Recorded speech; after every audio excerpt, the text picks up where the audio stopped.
C'est un roman douloureux, mais en même temps, il y a une lumière assez magnifique qui nous vient surtout de l'écriture.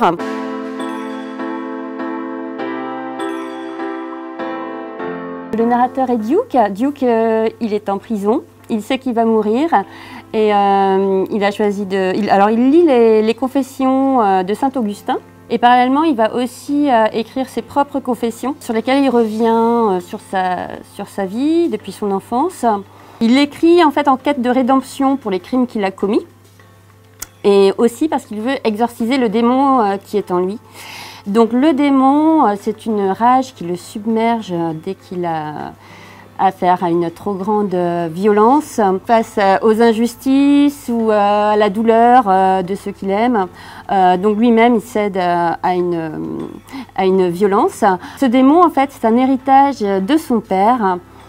Son père, c'est un pervers qui lui a fait vivre une enfance épouvantable. Duke, quand il parle de son écriture, il parle de parlement plutôt qu'écriture. C'est très étrange, c'est une écriture étrange, décalée et qui nous fait ressentir les choses au plus près du personnage. Cet homme, Duke, qui doute parfois d'avoir une âme, en fait, quand on le lit, on ressent une sensibilité infinie, une humanité à vif.